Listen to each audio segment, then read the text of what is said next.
Okay, so meditation for weight loss. I see a ton of ads, like promising that I can just meditate my way to a smaller size. And I don't know, it all just sounds like too good to be true. Right.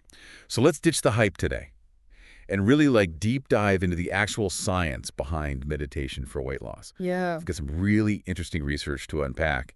And hopefully, by the end of this deep dive, we'll all have a much clearer picture of what meditation can and can't do when it comes to, managing weight.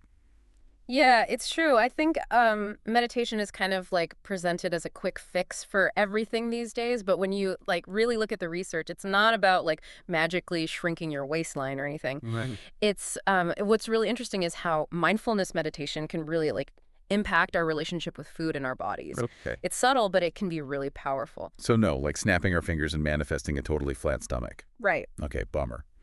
But can we break down this whole mindfulness thing? Yeah. Because it seems like everyone's using that word, but I don't know if everyone really knows what it means, especially in this context. Totally. It's definitely a bit of a buzzword these days, you're right. Yeah. I think in the simplest terms, mindfulness meditation is really just about like bringing your full attention to the present moment Okay. without judgment. Okay. So it's about noticing your thoughts, your feelings, any physical sensations as they come up, but not getting like totally swept away by them. Right. And so when we apply that to eating, then it's about like really tuning into those hunger cues that your body's sending you, maybe becoming aware of some mindless eating habits that we've developed. And then I think most importantly, like noticing those emotional triggers that might be driving us to overeat in the first place. Okay. So it's about bringing a lot more awareness to our eating habits Mm. rather than just like, trying to suppress those cravings or just like willpower our way through an entire bag of chips. Exactly, yeah. And that's where that potential for weight management comes in. Okay. There's a really, really interesting study that you found that you sent me that explores this impact of mindfulness-based cognitive therapy, or MBCT, on weight loss. Right. And basically, they found that in the study, overweight and obese participants who practiced MBCT saw a significant reduction in both weight and body fat compared to the control group. Wow. That is really interesting. So it sounds like MBCT might be tapping into something more than just saying no to that extra slice of cake. Right. Is there a connection between like this type of therapy and just the way we typically approach weight loss in general? Yeah, definitely. I think there's like a really clear connection. You see, MBCT borrows techniques from cognitive behavioral therapy, Okay. or CBT, which has been shown to be effective in addressing a lot of issues, including unhealthy eating habits. Yeah. CBT focuses on identifying and changing like negative thought patterns and behaviors. Okay. MBCT takes a similar approach, but it adds that layer of mindfulness, helping individuals become more aware of the thoughts and emotions that often drive those unhealthy eating habits. So instead of simply like restricting calories or demonizing certain foods, it's about really understanding the why behind our eating habits. Yes. That makes a lot of sense, especially when you think about things like emotional eating or stress eating, which can be really hard to address with just willpower alone. Yeah, 100%. You've hit the nail on the head. It's about recognizing those triggers and then developing healthier coping mechanisms. I've tried those calorie counting apps, Right. and it always just feels like a losing battle. Yeah. I just end up feeling restricted and like even more obsessed with food. Right. This whole mindfulness approach feels really different. Yeah. Like it's getting at like the root of the issue. Yeah, it's about changing your relationship with food, not just the amount that you consume. Right. Think about it. Like, how often are you eating and you're just on autopilot? Yeah. You're not even really tasting your food. Oh, all the time. Or you're reaching for a snack when you're not actually hungry. You're just like bored or something. All the time. Mhm. Especially when I'm like stressed or overwhelmed. Right. Suddenly like a whole bag of chips is gone and I don't even remember eating them. Right, exactly. It's like my brain just checks out, my stomach takes over. Exactly. And that's precisely where mindfulness comes in, right? So one of the like simplest but most effective techniques is to like bring that awareness back to the physical sensations of eating. Okay.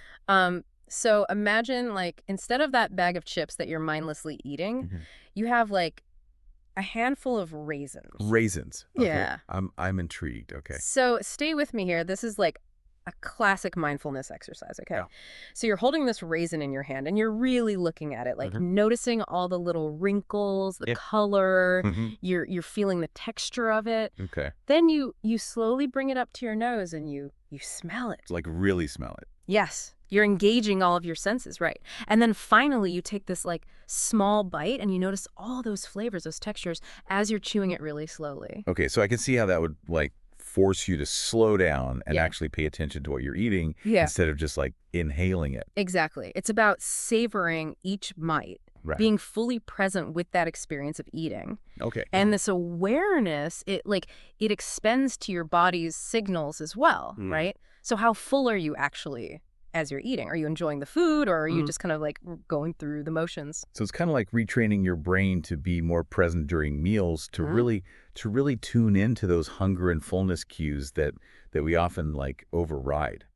You're exactly right. And the beauty of it is that this awareness, it spills over into other areas of your life as well. Right. You start becoming more mindful in general, more in tune with your thoughts, your feelings, your bodily sensations. Yeah, that's so true. And that's where the like truly transformative potential lies. That actually reminds me, the research also mentioned that meditation benefits go way beyond weight loss, right? Oh, absolutely. Like we're talking reduced stress, less anxiety, Right. all those things that can often lead to unhealthy eating habits in the first place. Precisely. Yeah, it's a holistic approach to well-being, you know?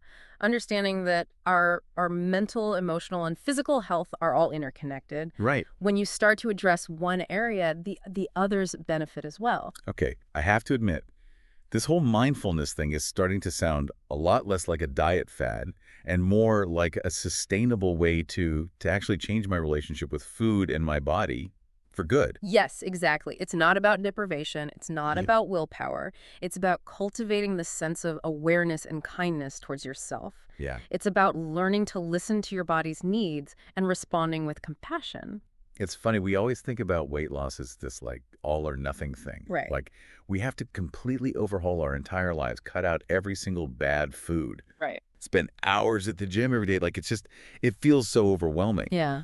But what I'm hearing from you is that, mindfulness is more about those small but consistent like shifts in our awareness, right? Exactly, yeah. You don't need to become a meditation master to start experiencing the benefits. It's about finding what works for you and then just kind of incorporating those little things into your routine. Even just taking like a couple minutes to do some mindful breathing before each meal, that can make a really big difference. So instead of like, beating myself up for having that bowl of ice cream late at night, Yeah. maybe I could just like try to take a couple deep breaths, Mhm. be really present while I'm eating it, savor the flavors. I don't know, it just feels so much more sustainable than just, white knuckling my way through some restrictive diet. Exactly, yeah. And those small moments of mindfulness, they really do start to like gradually shift that overall relationship with food, and then you might find that you're naturally just gravitating towards those healthier choices, and not because you're forcing yourself to, Right. but because you're more in tune with what your body actually needs and what really satisfies you. This has been so eye-opening, honestly. I feel like we've like moved beyond just the typical weight loss conversation, and it's like this whole new world of self-awareness and mindful living. Yeah, it's recognizing that true well-being, it's about more than just that number on the scale. Right. It's about nurturing that positive relationship with food, with your Mhm. body, with yourself as a whole. I love that.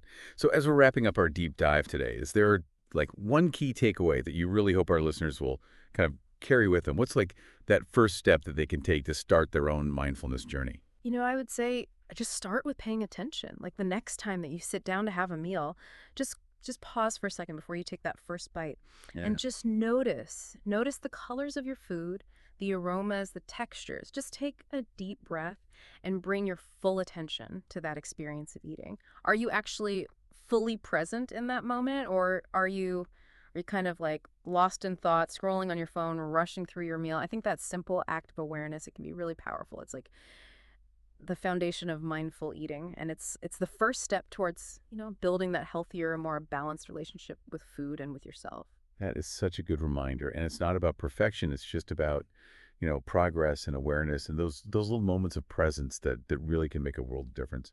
Thank you so much for joining us on this deep dive. This was fascinating. I don't know about you, but I am feeling very inspired to to slow down, savor each bite, and just cultivate a little more mindfulness in my life.